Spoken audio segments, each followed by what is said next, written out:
said he was already breathing when you were touching me. Did he say that? Okay, when Ray was, oh God, the middle of March or April. Well, he was born in Well, he was February. born in February, but we were going up to Harrison for a visit on a Sunday He night. was like 4 weeks old. Kids had school the next day. We were going to Mima's, whole bit. We had stayed for a while. Bonanza was on. Dad wanted to watch Bonanza. I said, we need to go. The kids have school tomorrow. And I said, he's so little, it's freezing out. So, 6 Yes. o'clock was Bonanza. Like Was six- it? okay. Yeah, around that. All right, well, he On Sunday. insisted on watching Bonanza. Mhm. That sounds like the time when Roy and Richie went on a Boy Scout trip. And when they got home, Daddy and I were up in Belleville at Aunt Marion and Is this Uncle another Jim. story? Yeah, it's a different one. Okay. We'll go back to the first one. Let her tell the second one first. Go too. Well, they went to, I don't know, someplace with the Boy Scouts. We were supposed to be home. You were supposed to pick your kids up or be home. They walked all the way home. Nobody was home. We were up at Georgie and Marion's, Aunt Marion and Uncle George's in Belleville watching a boxing match. Dad wanted to watch a boxing match. I Didn't you said, have a TV? yeah, but we were up special. there and it was Oh. going on. So he said, let's finish this. Before Blah, blah, blah. DVRs. So, wait a minute. I said, we need to be home when the boys come home. They won't let the kids come home if no one's at home. We'll be home before then. They got home, went in the house, nobody was home. Richie got hysterical. Oh. Roy didn't know what to do, so they walked all the way back to the Boy Scout guy's house Somebody. and said, my mother and father's not home. I thought we were gonna go to jail. I swear to God. Called Dyfus. Yeah. He was so mad that we weren't home to accept these kids. We chewed the kids out because they went and ratted on us and told the Boy Scout guy that we weren't home. What if they So were now, If here's that what they, happened today, Dyfus would have been at the Yeah. door. you know what they did?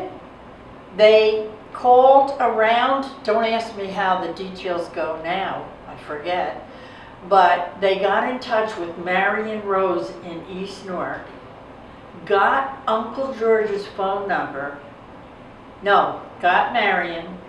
Marion called George and said, are Carol and Roy there? And they said yes.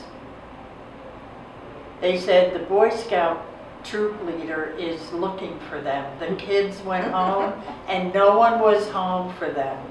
And you were still up in Belleville? And we were still up in Belleville. I'm surprised at you. I was so pissed. Well, you know what? You have to pick your battles. Hello. And that one I lost. What happened with Raymond when the cops had to go? When you wanted to leave? Bonanza. Okay. Go back to Bonanza. All right, we're back. Yeah, so they watched Bonanza.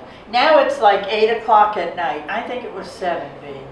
It went on at 7, went off at 8. I thought that was too late because we were a 40-minute ride down to South Amboy to get back home. The other 2 kids had closed school the next day, and we didn't go out on Sunday night that late. So he was in a bunting with a hood, tie him all up, put a blanket over him. I had him so into this thing She tried that- to kill me. that when I took him out into the car, I laid him on my lap. We didn't tie our kids in. Right. He turned his head into the bunting, so the hood was this way, and it cut off his oxygen and knocked him out. Now, I got an unconscious kid in my hands and I don't know it. All of a sudden, I thought the car was warm enough, so I thought, well, I'll open up the hood and let him breathe a little. And he's limp in my arms, and I didn't know it. So he, when I realized what was wrong, and I knew that something was wrong, I said to Dad, "Oh my God, something's wrong with him. He's not breathing." I shaking the crap out of the kid. And Daddy, in the meantime, is making a U-turn, and we're riding back. And where does he go? To East Norton, to Mima's, to drop the other two off. I got this kid in my hands, unconscious, and he doesn't want the kids to see if he kicks the bucket. Oh my God. That's what he told me later. Oh my God. So he pulls up outside. I'm screaming at him now. I'm hysterical. He opens the door, tells the kids, "Go in and tell Mima we're taking the baby to the hospital." Dead baby to the hospital. I said to him, "We're not going to the hospital, we're going to the police station." He drove to the police station. He ran in, got a cop. The cops took me and him in the cop car. The cop has the kid now, has him. He's sitting in the front, I'm sitting in the back. And you're Roy, beating on him. Roy's gonna go back and get the kids now. He can go get the kids. Oh my God. I just pounded the hell out That of was that a cop. clusterfuck if I ever Oh saw my it. God. I said to him, "Is he breathing? Is he breathing?" I was a nutcase. You were hitting him. I banged on his back, boom, boom, boom. He joked about it after I saw him after that. It was Bernanke? No, it wasn't Bernanke, it was a different one. So wait, there's a finish line to this. Remember, Ray, when we met him? Years later, right? Yeah. So, on the way up to the hospital, the cop had given him respiration, what do you call it, mouth to mouth? Yeah. And he got his little, he said he actually hadn't been completely, he was unconscious, but he Was had still breathing? air. Uh-huh. And so he just Restarted it. started it. So when we got in the ER, he took the baby in the ER room. He said the baby's got a problem. He's not breathing. They took him in the room, closed the door, and I sat there with a cop crying like a baby. I was on his shoulder. I was doing everything under the sun. I didn't know I didn't know how when they opened that door, they're going to say, "We couldn't do anything for him." That's what I envisioned. Oh. And so this cop. And meanwhile, back at the ranch, Yeah. he's down at Mima's. He's finishing Bonanza. No, he came back to get the two kids. I was like, we had such a fight over that. I thought that was so ridiculous. And I think he It came. was an emergency. You needed to go right to the police station.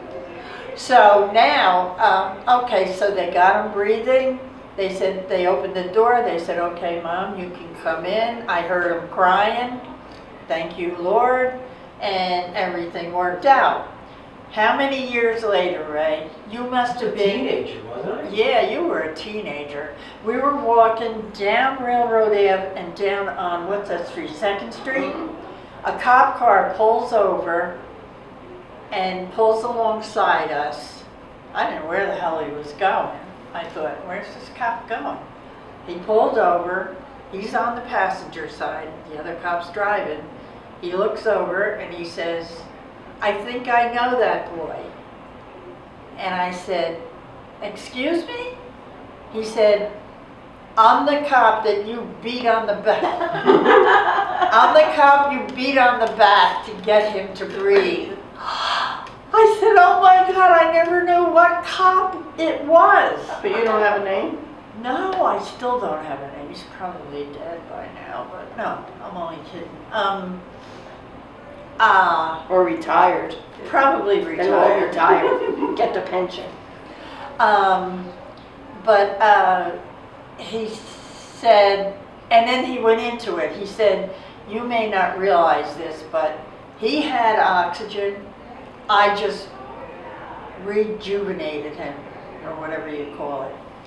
And he was going to be okay. Yeah, I because said, if he but was I- without, if he was totally without Yeah, oxygen all that time, oxygen. by the time he went dropping kids Yeah. off and doing this and doing that, Oh he would my have, God. God forbid, he would have been That- dead. oh. Would have been my father's fault. Oh, Yeah. Oh, that would have been a divorce in a happening. In a heartbeat, In a right? heartbeat. Oh, In a that would have heartbeat. been awful, because, I mean, he was limp. He was not moving. And I was shaking the crap out of him to get him, and his head was bobbing like a bobber. So, do you want to talk about Mommy Died? Hold on. Go ahead.